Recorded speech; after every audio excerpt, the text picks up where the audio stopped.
Hello dears, ഇന്ന് സിമ്പിളായിട്ടൊരു lunch special ഉണ്ടാക്കിയാലോ? Yes, ghee റൈസും ചിക്കൻ കറിയും. വെൽക്കം ടു മൈ വീഡിയോ ഇഷ്ടമാണെങ്കിൽ ലൈക്ക് ചെയ്യാനും സബ്സ്ക്രൈബ് ചെയ്യാനും കമൻറ്റ് ചെയ്യാനും മറക്കല്ലേ. നമ്മുടെ നെയ്ച്ചോറ് ഉണ്ടാക്കാൻ വേണ്ടി 2 ഗ്ലാസ് കൈമ റൈസാണ് എടുത്തിരിക്കുന്നത്. സ്റ്റവ് ഓൺ ചെയ്ത് കുക്കർ വെച്ച ശേഷം 3.5 ഗ്ലാസ് വെള്ളം ചേർത്ത് കൊടുത്തു. കാരണം 2 ഗ്ലാസ്സിന് 3.5 മതി. കാരണം കുക്കറിലാണ് ഉണ്ടാക്കുന്നത്, അതുകൊണ്ടാണ് ഞാൻ 3.5 ഗ്ലാസ് വെള്ളം ചേർത്തിരിക്കുന്നത് കേട്ടോ. അല്ലെങ്കിൽ നമുക്ക് 2 ഗ്ലാസ്സിന് 4 ഗ്ലാസ് വെള്ളമാണ് ചേർക്കേണ്ടത്. നമ്മുടെ ഗീ റൈസ് ഉണ്ടാക്കാൻ വേണ്ടി ആവശ്യമായിട്ട് ഉള്ള നെയ്യും സൺഫ്ലവർ ഓയിലും ഞാൻ ഒഴിച്ചു കൊടുക്കുന്നുണ്ട് കേട്ടോ. പിന്നെ ആവശ്യത്തിന് ഉപ്പും ചേർത്ത് കൊടുക്കും.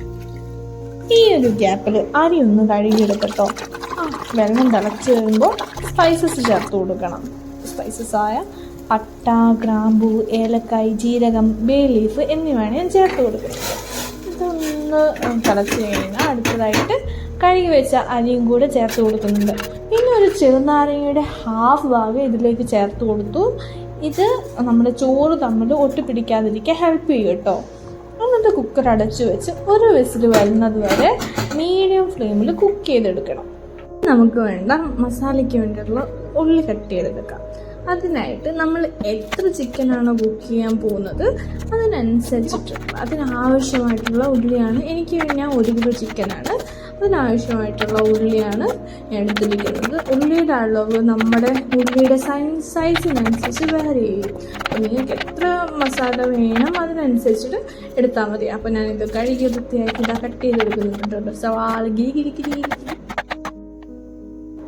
അങ്ങനെ കാത്തിരിപ്പിന് ശേഷം നമ്മുടെ കുക്കറിന് വിസിൽ വന്നിട്ടുണ്ട്. ഇനി ഇത് മാറ്റി വയ്ക്കണം. തനിയെ റൈസൊക്കെ സെറ്റായി വന്നോളൂ. അങ്ങനെ കുക്കർ മാറ്റി വെച്ചിട്ടോ. എന്നെ നോക്കണ്ട, ചൂടാണ്, അടുക്കളയാണ്, അവസ്ഥ ഇങ്ങനെയാണ്. ഇനി നമ്മുടെ ചിക്കൻ്റെ മസാല റെഡിയാക്കാനായിട്ട് ഒരു പാന് വെച്ചു. അതിലേക്ക് വെജിറ്റബിൾ ഓയിൽ ആഡ് ചെയ്ത് കൊടുത്തു. ഇവിടെ ഓയിൽ ചൂടായിട്ട് വന്നിട്ടുണ്ട്. അപ്പം നമ്മൾ മാറ്റി വെച്ചിരിക്കുന്ന ഉള്ളി ഉണ്ടല്ലോ, ആ ഉള്ളി ഇതിലേക്ക് ഇട്ട് കൊടുക്കട്ടോ. നന്നായിട്ടൊന്ന് മിക്സ് ചെയ്ത് കൊടുത്തിട്ടുണ്ടായിരുന്നു.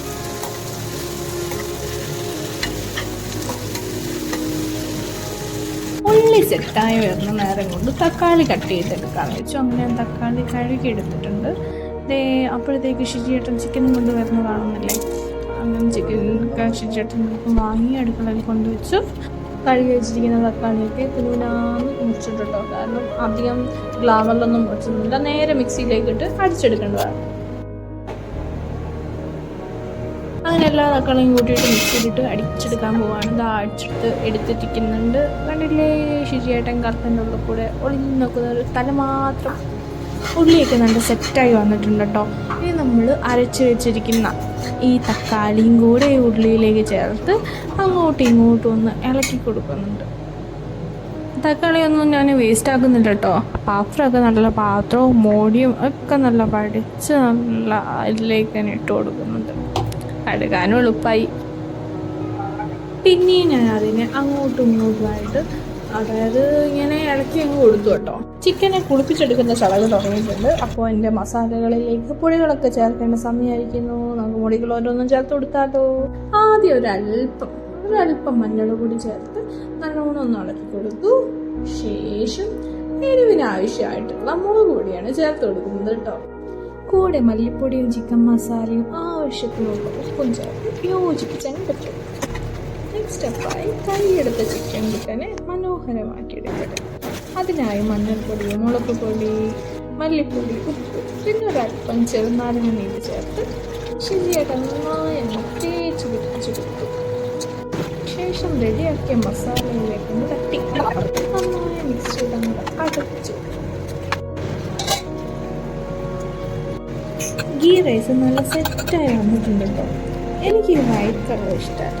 സോ കുറച്ച് വെള്ളത്തിൽ മഞ്ഞൾപ്പൊടി ചേർത്ത് കളറാക്കിയെടുത്തു. റൈസിൽ അങ്ങോട്ട് മിക്സ് ചെയ്തു. ഇപ്പോൾ ഒരു മനസ്സുകൾ.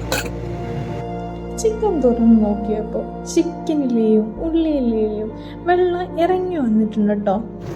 അപ്പോൾ നോക്കിയപ്പോൾ നല്ല വെന്ത് പാനായിരിക്കണം. അല്പം കസ്തൂരി കൂടെ ചേർത്ത് ചിക്കൻ കറി അങ്ങനെ സെറ്റാക്കി എടുക്കും. ഇനി കഴിക്കാം. ഗീ റൈസും ചിക്കൻ ചിക്കനും പിന്നെ എൻ്റെ മാങ്ങ അച്ചാറും. Tasty, yummy and homely food. നിങ്ങളും ഈ റെസിപ്പി ട്രൈ ചെയ്തു ഇഷ്ടമായെങ്കിൽ കമൻറ്റ് ചെയ്യട്ടോ. അപ്പോൾ വീണ്ടും മറ്റൊരു വീഡിയോയിൽ കാണാം. Love you all. Bye bye.